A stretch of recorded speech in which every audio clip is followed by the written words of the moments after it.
Magandang araw kaibigan! Tuloy po kayo sa Felicidad's Channel. Sa mga kwento ng buhay at pag-ibig na hinalukay sa natatagong baul ni Felicidad.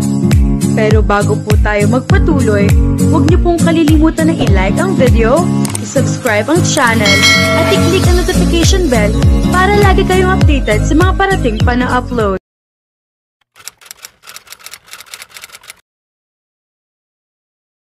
Bagong laruan na naman para sa akin, nanlalaki ang mga mata sa tuwa ni Riker nang makita ang malaking kahon na ipinadala sa childcare orphanage. Ayon sa nakalakip na note ay para daw iyon sa kanya. Ipinadala ni na Mr. and Mrs. Ho, ang mag-asawa na malapit nang mag-ampon sa kanya. Ang bait talaga na mag-aampon sa iyo, Riker, nakangiting wika ni Jonas. Kasama niya si Jonas at ang isa pa nilang kaibigan na si Blake na ipatawag siya ng madre at sabihin na may bagong delivery raw para sa kanya. Tinignan ni Riker si Jonas. Wala siyang nakikita na halong inggit sa mukha nito. Saya talaga ang nakikita niya roon para sa kanya. Mabait din naman ang mag-aampon sa iyo ah. Alam ko, pero hindi ganito si Mama Elvira. Hindi ako spoiled sa kanya. Hindi naman sa nagre-reklamo ako dahil hindi ko rin gustong ma-spoiled. Pero nakakatuwa talaga ang mag-aampon sa iyo, Riker. Mahal na mahal ka talaga nila. Parang noong isang buwan lang nang bumisita uli sila rito at magpadala sa iyo ng ganyan din karaming laruan. Napangiti si Riker nang maalala iyon. Tama si Jonas. Noong nakaraang buwan nga lang nang huling bumisita ang mga mag-aampon sa kanya sa childcare orphanage. Sa mga magkakaibigang foreigner na bumisita sa bahay ampunan na halos naging tirahan na niya simulat sa pulbata pa, ang mag-asawa ang madalas na bumibisita ng paulit-ulit. Matagal ang proseso ng pag-aampon. Kaya naman, kahit matagal nang nakapili ang mga magkakaibigang iyon ng batang aampunin, ay hindi rin maaaring madala si Riker na mag-asawang Mr. Wesley Ho at Mrs. Sanchi Ho sa Korea kung saan nakabase mga ito. Unang kita pa lang sa kanya ay gusto na ni Mr. and Mrs. Ho na ampunin talaga siya. It was love at first sight, ayon sa mag-asawa. Ganoon din naman si Riker, ang mag-asawa na yata ang pinakamabait sa lahat ng magkakaibigan na bumisita sa childcare orphanage noon para subukan na mag-ampon. Ayon din sa kwento, sina Mr. and Mrs. Ho ang sinasabing pinaka-interesado mag-ampon at nagpasimuno sa mga kaibigan na mag-ampon din ng mga bata. Ikinokonsidera ni Riker na napakaswerte niya para siya ang mapili na mag-asawa. Punong-puno na ang cabinet ni Riker ng mga laruan. Dahil halos buwan-buwan nga na nagpapadala sina Mr. and Mrs. Ho. Bukod pa iyon sa ilang beses na personal na dinadalo siya ng mga ito. Ayon sa mag-asawa ay wala naman daw problema dahil malapit lang ang Korea sa Pilipinas. At madalas na dumadalaw ang mga ito sa kanya kahit hindi pa tapos ang paglalakad ng mga papel para maampon siya. Kagaya ng nakaugalian ay ipinamigay rin si Riker ang mga laruan. Inabutan niya ng ilan si Jonas at ganoon din si Blake. Pero hindi kagaya ni Jonas ay tumanggi si Blake ngayon. Huwag mo nga akong gawing charity, Riker. Tila nagalit pa ito ng pilitin niya. Iyon bang iniisip mo tuwing mamimigay ako ng laruan? Tanong niya. Hindi ko kailangan ng mga laruan, nakaingos pa ng wika ni Blake. Kaya lang naman ako nandito ay sinamahan lang kita.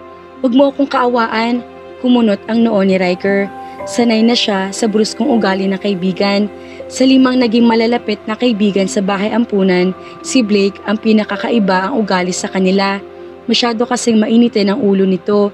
Hindi rin naman niya ito masisisi. Sa kanilang magkakaibigan, si Blake ang may pinakamahirap na pinagdaanan. Mahirap din naman ang pinagdaanan ng iba. Pero kakaiba ang kay Blake.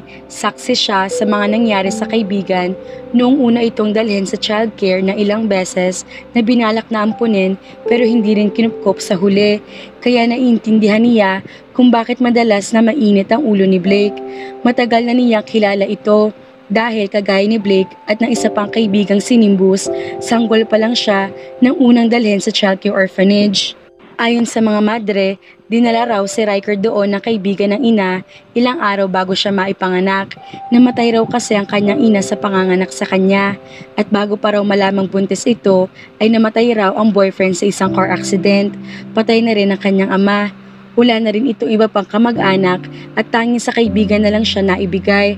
At dahil hindi siya kayang buhayin ng kaibigan ng ama, dinala siya nito sa bahay ampunan. Maayos ang naging buhay ni Riker sa childcare, pero sa tinagal-tagal niya roon, walang kahit sino sa mga dumalaw ang nagkaroon ng interes na umampon sa kanya. Hanggang ngayon, maswerte pa rin siya dahil sa kabila ng lahat ng pinagdaanan, isang napakabait na mag-asawa pa ang nag-ampon sa kanya at alam niyang mabait din ang mga taong mag-aampon sa mga kaibigan. Alam ko ang nararamdaman niyo sa akin, Riker. Hindi niyo ako dapat kaawaan. Maliwanag ba? Ramdam ni Riker na tila mababasag ang boses ni Blake. Napabuntong hininga siya. Naalala niya na minsan ang nasabi ni Nimbus na baka raw kaya ganoon si Blake kapag binibigyan ng laruan ay naiinggit ito. Ilang beses na kasi na nagkakaganoon si Blake tuwing binibigyan niya ng ilang gamit na padala sa kanya ng mga mag-aampon. Hinawakan niya ang balikat ni Blake. Ngumiti siya. Hindi, maswerte tayo eh. Sa lahat ng mga bata sa childcare, tayo magkakaibigan ang masuswerte. Aampunin tayo ng mga banyaga. Hindi lang basta mga banyaga, mga mayayaman at kinikilalang tao sa kani-kanilang bansa. Hindi tayo dapat kaawaan. Hindi mo rin dapat iniisip na iyon ang iniisip ko sa iyo, maliwanag ba? Tumango si Blake. Hindi naman kasi ito maiiwan sa bahay ampunan. May aampon din sa kaibigang isang sikat na pintor mula sa Italy. Hindi man kagaya ng ibang mag-aampon na madalas sa binibisita, ang aamponing bata ay mukhang maayos naman ang mag-aampon kay Blake. Isama pa na hindi papayagan ng officers ng bahay ampunan kung malalaman na hindi makakabuti para kay Blake ang mga mag-aampon. Lahat ng mag-aampon ay tinitingnan din ang karakter bago payagan na mag-ampon ng isang bata. Magiging maayos ang buhay ni Blake. Ganoon din ang iba pang mga kaibigan at lalong-lalo na siya. Ramdam na ramdam ni Riker ang kanyang magiging buhay at kinabukasan doon. Kaya naman, excited na siya para doon. Nagpahanda pa ang mga nag-ampon kay Riker sa malaking bahay ng mga ito sa Seoul, South Korea, sa araw na nagawa na siyang dalhin doon. Opisyal na siyang naampon, kaya inimbitahan ni na Mr. and Mrs. Ho ang malalapit na mga kaibigan para ipakilala siya na isang legal na ampon at daladala na ang apelyido ng mga ito. Walang pagsidlan ang saya ni Riker. Matatapos na ang kasayahan nang dumating ang mga bisita na kanina pa inaasahan ni na Mr. and Mrs. Ho. Ayon sa kinikilala mga magulang, ay ang mag-asawa raw ang pinakamatalik na kaibigan ng mga ito. Magkababata raw kasi ang kanyang ama at ang lalaki sa mag-asawa. Nakita nga agad ni Riker ang closest sa mga nag-ampon sa kanya at ng bagong dating na mag-asawa. Nagyakapan pa mga ito na parang kay tagal na hindi nagkita. Ipinakilala ng mga nag-ampon sa kanya ang mag-asawa. Manasayo banggap sumnida, nakangiting wika ni Riker sa wikang Koreano na ang ibig sabihin ay pleased to meet you. Ganoon din kami sa iyo, Riker, nakangiting wika ng ginang. Kumunot ang noo ni Riker. Simula nang malaman na aamponin na mag-asawang Koreano ay sinikap niya na mag-aral na lengguwaheng Korean at naging mas magaling pa sa wikang Ingles. Tuwing dumarating din kasi ang mag-asawa para dalawin siya sa bahay ampunan, ay tinuturuan siya ng mga ito. Pinadalhan din siya ng Korean dictionary para lalo siya maging bihasa. Hindi masasabi ni Riker na ganoon na siya kabihasa pero sinisikap niya. Kaya nagulat siya na kausapin ng kaibigan ng mga magulang sa wikang kinalikihan niya. Marunong po kayo magsalita ng wikang Filipino? Nagtatakang tanong niya. Ginulo ng ginang ang buhok ni Riker. Kagaya mo rin ay Filipina rin ako. Ako ang dahilan kung bakit gusto ng mommy mo na mag-ampon sa Pilipinas. Magkaibigan kami. Nagustuhan niya ang mga ugali ko, kaya naman na-excite siya na mag-ampon din ng isang kalahi ko. Napatango-tango si Riker. Kung ganoon, ay kailangan pala niya magpasalamat ng malaki sa ginang. Ito ang naging daan kung bakit napunta sa Pilipinas ang mga magulang niya. Ito rin ang dahilan kung bakit nagaya ang mga magulang sa iba pang kaibigan mula sa iba't ibang bansa para mag-ampon din sa bansang sinilangan pa niya. Kaya magkakaroon din ng maayos na buhay ang mga kaibigan niya ay dahil sa ginang na ito. Akmang magsasalita na si Riker nang biglang mula sa likuran ng mag-asawa ay may lumabas sa batang babae. Sa tansya niya ay nasa 4 na taong gulang ito. Siya nga pala, gusto ko rin na makilala mo ang anak ko, si Zoraya. Pinaharap ng ginang ang tila nahihiya pang anak sa kanya. Anak, meet your Kuya Riker. Say hello. Sandaling tiningnan siya ni Zoraya. Pagkatapos ay yumuko na tila bahiyang-hiya. Hello, ngumiti si Riker. Umupo siya para maging magkasimpantay sila ng batang babae. Annyeonghaseyo, Zora. Kumunot ang noo ni Zoraya. Zora? Nickname ko sa'yo. Hindi maipaliwanag ni Riker ang nararamdaman kay Zorabel. Magandang batang babae. Hindi man kamukha ng ina ay may kakaiba itong taglay na ganda. Napaka-cute ni Zorabel sa suot na pink na bestida at naka-pigtails na buhok. Tila kisarap din na pisilin ang matatabang pisngi. She looks so cute and adorable. Gusto na niya agad si Zoraya sa unang kita pa lang niya rito. Tumingin ang batang babae sa mama nito na tila nagtatanong kung anong kailangang gawin. Gusto mo bang maglaro tayo, Zora? Tanong ni Riker. Ramdam niya na naiilang sa kanya si Zoraya. Pero gusto niyang makasama ito, makalaro.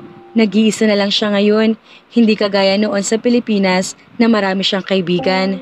Gusto niya maging kaibigan at mapalapit kay Zoraya. Tumingin uli sa kanya si Zoraya. Tinitigan siyang mabuti na tila iniisip kung tama bang makipaglapit ito sa kanya. Inilahad ni Riker ang kamay niya. Nag-alangan pa rin ang batang babae pero maya-maya ay tinanggap din ito iyon. Nakipaglaro siya kay Zoraya at sa mismong araw na nakatapak sa Korea ay nagkaroon agad siya ng bagong kaibigan. He was lucky indeed. Lumipas ang mga taon, kagaya ng inaasahan at kinapapanibigan ni Riker ay naging maganda nga ang buhay niya sa piling na mag-asawang Ho. Binigyan siya ng mga ito ng marangyang buhay. Pinag-aral din siya sa napakagandang paaralan sa Korea.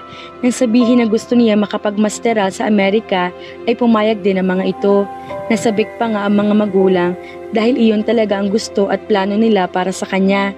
Sinabihan siya na balang araw ay siya raw ang magmamana ng negosyo ng mga ito kaya kakailanganin niya talaga iyon. Para suklian ang lahat ng bagay na ibinigay ng mag-asawa, nagsikap si Riker ng mabuti.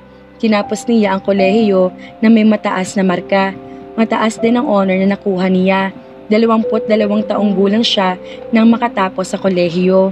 Kasunod niyon, nag-apply siya sa Harvard Business School para mapalawak pa ang pinag-aralan. Swerte naman at natanggap siya. Sa kasalukuyan ay 1 taon na rin siya nag-aaral doon. Bakasyon lang niya ngayon kaya nagawang bumalik ulit sa Korea. Bukod sa pagbisita sa mga magulang, importante rin para kay Riker ang bisitahin si Zoraya. 17 taong gulang na ngayon si Zoraya. Kagaya ng naisip noong bata pa ang babae, lalaki itong maganda. Namana nito sa ama ang maputi at makinis na kutis pati na rin ang singkit na mga mata. Ang mahinhin at feminine na ugali naman ng dalaga ay minana sa ina. Maitim, mahaba at malasada rin sa kintab ang buhok ni Zoraya kagaya ng ina. She looks so simple yet so perfect. Nanatili pa rin naman sila na magkaibigan sa nakalipas na mga taon. Kayang aminin ni Riker na kaya gusto niyang bumisita ay dahil importante sa kanya si Zoraya. Namimiss din niya ang dalaga. Nakakapag-usap pa rin naman sila kahit nasa ibang bansa siya pero hindi ganoon kadali. Hindi pa kasi ganoon kabago ang teknolohiya ng panahong iyon. Nakakapag-usap sila sa telepono pero madalas sa sandali lang. May kamahalan din kasi ang pagtawag mula sa ibang bansa. Kahit mayaman sila ay hindi niya gusto maging abuso sa mga magulang kaya madalas ay tinitipid din niya ang baon. Isama pa na hindi rin mahilig sa mga ganoon si Zoraya kaya nasabik si Riker na makabisita uli siya. Ngayon ay maaaring makita at makausap na niya na matagal si Zoraya. Nang dumalaw siya sa bahay ng mga ito, isinabi ng ina ni Zoraya na nasa eskwelahan ng dalaga. Sinabihan siya ng mama nito na kung gusto niya makita at makasama agad ang dalaga ay maaaring sunduin niya ito roon. Kaya naman sinundo niya ito at naging madali lang iyon sa kanya. Nakita agad niya si Zoraya pagkalabas na eskwelahan. Riker, nakarating ka, wika ni Zoraya. Na makita siya nito, niyakap niya ang dalaga dahil sa sobrang saya na makita ulit ito. Madalas na nag-uusap sila sa wikang Filipino dahil kinasanayan na rin iyon ng dalaga. Kahit sa Korean na nakabase ay sinasanay pa rin ito ng inang Filipina na matuto ng lengguwahe nila. Namiss kita, Zora, wika niya habang nakayakap. Gumante rin ang dalaga ng yakap pero hindi kasintindi ng kanya. Naiintindihan niya kung bakit ganoon. Sadyang mahiyain si Zoraya Kahit matagal na sila magkakilala ay hindi pa rin ito komportable sa kanya. Ayon sa dalaga ay ganoon daw ito sa lahat ng lalaki at ilan din ng mga kaibigang babae. Sa katunayan ay kakaunti lang talagang kaibigan nito. I've missed you too, Riker. Matipid lang ang ngiti ni Zoraya nang bitawan niya ito. Pero malaking bagay na kay Riker iyon. Nakangiti ang dalaga. Masaya siya na nagagawa niya itong pangitiin. Isama pa na kagaya niya ay na-miss din siya ni Zoraya. Pinapahalagahan niya iyon ng husto. Ipinamulsa ni Riker ang mga kamay. So would you like to have a snack with me? You know, catch up on old times? Sandaling bumalik sa mukha ni Zoraya ang pag-aalinlangan pero pumayag din ito sa gusto niya. Nagpunta sila sa isang cafe. Tila sila magkarelasyon na nagde-date roon. Halos si Riker lang ang nagsasalita sa buong panahon ng pag-uusap nila ni Zoraya. Hindi sa hindi niya pinagbibigyan na magsalita ang dalaga. Sa totoo lang ay nagtatanong din siya rito pero sadyang mailap at girl of few words lang talaga ang babae. Sumasagot naman si Zoraya pero tila wala itong interes. Pero kapag nagkukwento siya ay ramdam na nakikinig ito sa kanya. Masasabi niya na marami siyang dahilan para ma-turn off kay Zoraya. Dahil na rin sa tila kawalan nito ng interes na kausap siya. She seems so boring, pero kahit naiisip at ilang beses na iyong pinag-iitan sa sarili, ay ayaw pa rin pumasok niyon sa isip niya. Malakas ang isang bahagi na nagsasabing gusto niya makasama si Zoraya. Gusto niya itong makita. Gusto kasi niya si Zoraya. Hindi sigurado ni Riker kung paano nagsimula pero gusto niyang dalaga. Gusto niya ito palaging makita at makasama. Sa kabila ng lahat, masaya rin siya na makasama ito. Maraming babae ang nakilala at naging kaibigan ni Riker. Pero madalas ay si Zoraya pa rin ang nasa isip niya.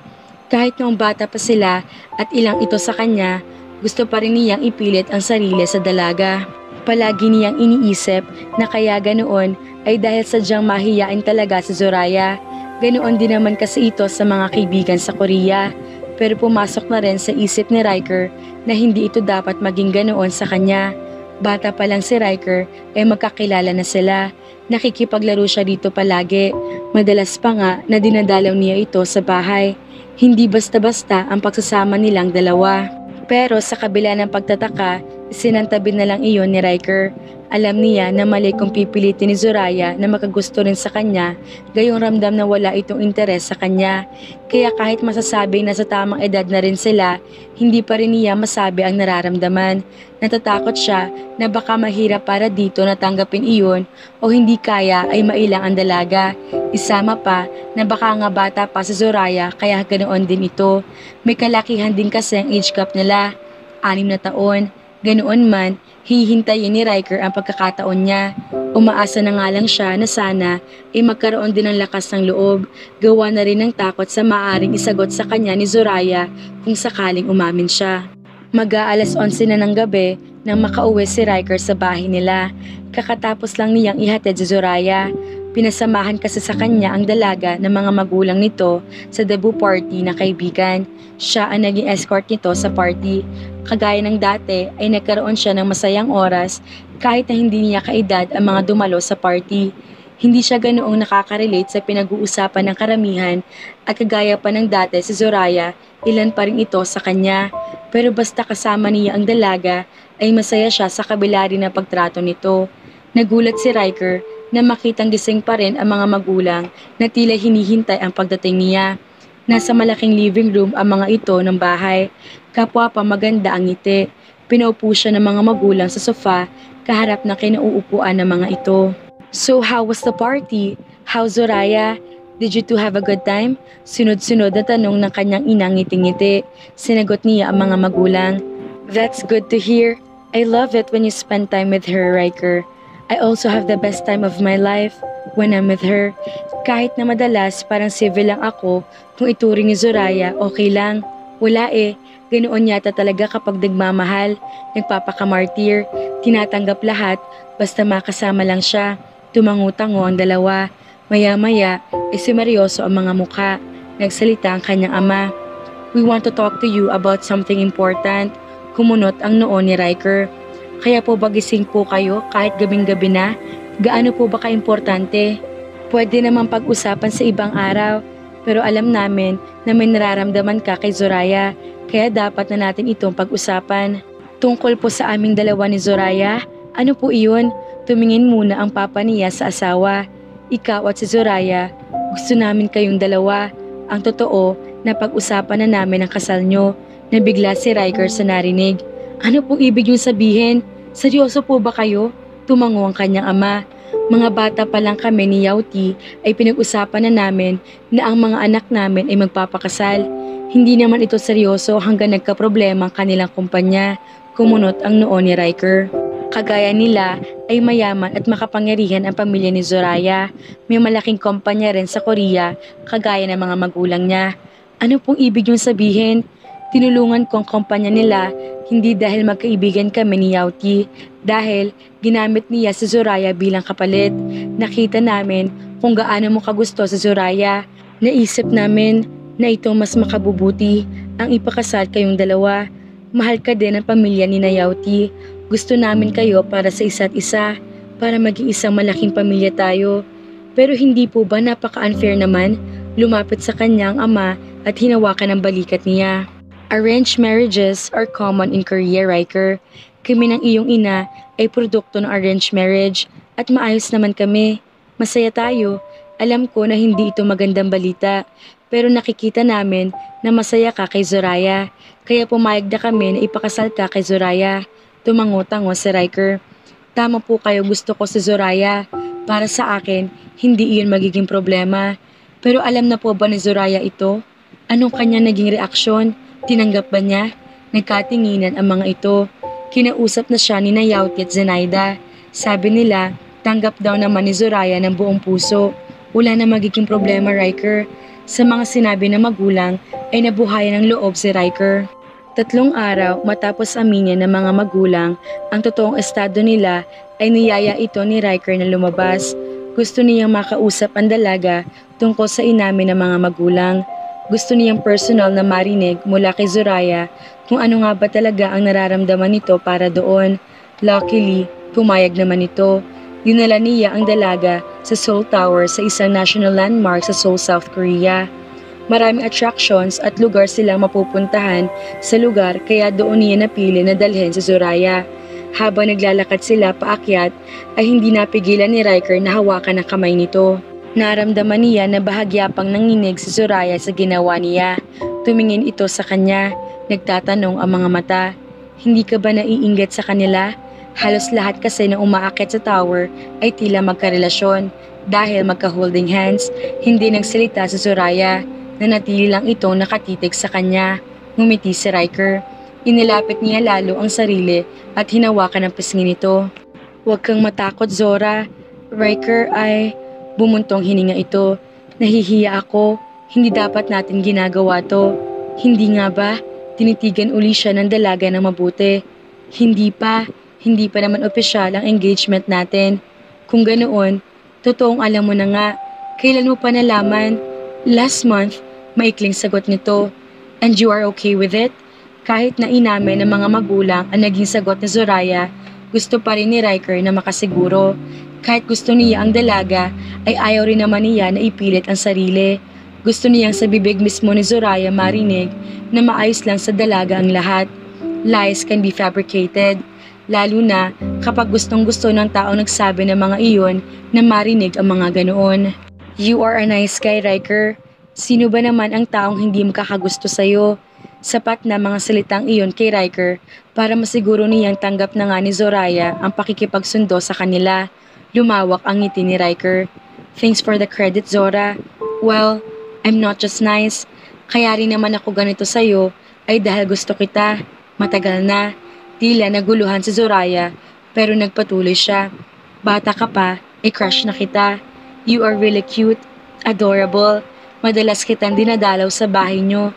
Hindi dahil magkaibigan ang mga magulang natin o dahil pareho tayo na nagsasalita ng wikang Filipino. Iyon ay dahil gusto ko na mapalapit sa'yo. Gusto kong makita ka palagi, makasama ka. Inaabangan ko talaga ang bakasyon na ito dahil namimiss kita ng gusto. Kapag kasama kita, may hindi maipaliwanag na dandamin ang puso ko. Hindi naman katakataka iyon. You're really pretty. lalo na ngayon nagdadalaga ka na. But that's not the point, Zora. Marami na akong babaeng nakilala, nakasama. Marami na akong nakita na masasabing mas maganda pa kaysa sa'yo at tila madali lang na makuha. Pero tuwing iniisip ko na makipagrelasyon sa kanila, hindi ko magawa. Dahil kapag naiisip ko ang salitang girlfriend, ikaw palagi ang lumalabas sa isip ko. Kahit madalas na mahiyain at ilang ka sa akin, sa kabila ng pilit kong paglapit ng sarili ko, hindi ko pa rin mapigilan na magustuhan ka. Pero sa tingin ko, hindi lang talaga kita gusto. Napakatindi nitong nararamdaman ko para sa'yo, para masabi ko na gusto lang kita. I think I'm in love with you. Naramdaman ni Riker na natigilan si Zoraya, pero maya-maya, ikiming ngumiti lang. Di mabuti, kumurap si Riker. Hindi ka galit? Bakit ako magagalit? Hindi mo naman ipinilit ang sarili sa akin, Riker. Isama pa na na-appreciate ko ang nararamdaman mo na yan sa akin. Mas makabubuti sa relasyon natin iyon, hindi ba? Pero ikaw, ganoon din ba ang nararamdaman mo sa akin? Alam ko, nalikas sa iyo ang pagiging mahiyain. Gusto rin naman kita, Riker. Putol ni Zoraya sa sasabihin niya. Tila may biglang tumugtog na malakas na banda sa puso ni Riker. Napakasaya niya na malamang gusto rin siya ni Zoraya. If that's the case, then are we officially together now? Ngumiti si Zoraya. Hindi isang kiming ngiti, pero hindi lang ang klase ng ngiti na umaabot na sa mga mata nito. Pero para kay Riker ay sapat na iyon. Kung iyon ang gusto mo na itawag doon, then so be it. Kinuha niya ang kamay ni Zoraya at hinalikan iyon. You won't regret this. It was the one of the happiest days of Riker's life. Ngayon ay nasiguro na niya na maayos lang kay Zoraya ang lahat. Gusto rin siya nito. Hindi man inamin ng dalaga na mahal siya nito, kagaya ng nararamdaman isapat na iyon para sa kanya. Halos ganoon na rin naman para sa kanyang ibig sabihin iyon. Ipinagpatuloy nila ni Zoraya ang pag-akyat sa tower. Nakarating sila sa roof terrace kung saan makikita ang Locks of Love. Ilang beses nang na-feature ang lugar na iyon sa mga teleserye at pelikula sa bansa. Popular iyon sa mga tao na gusto magsabit ng lock na sumisimbolo ng eternal love. Dahil alam niyang maaring mapunta sila ni Zoraya doon, ay naghanda si Riker ng padlock na maaring isabit nila. Nakikooperate naman sa kanya si Zoraya. Sabay nilang isinara ang lock na para bang normal sila magkasintahan. Inilagay nila ang susi sa post box of love. Hinalikan ni Riker si Zoraya sa noo pagkatapos nila magawa ang romantikong bagay na iyon. Naramdaman pa rin niya ang pagkailang nito pero hindi na lang niya pinansin. Balang araw ay masasanay rin si Zoraya sa kanya. Kahit matagal nang ginagawa ang pakikipaglapit nang hindi ito naiilang, umaasa siya na darating din ang araw at magiging komportable rin si Zoraya sa kanya. At higit sa lahat, maririnig din niya na mahal siya nito. Hindi lang basta gusto kung hindi mahal. Mga kafelisidad, mabuti naman at walang naging problema sa pagitan ni Zoraya at Riker kahit ipinagkasundo sila ng kanilang mga magulang. Sana lang, wag pang magbago ang kanilang nararamdaman sa isa't isa. Abangan!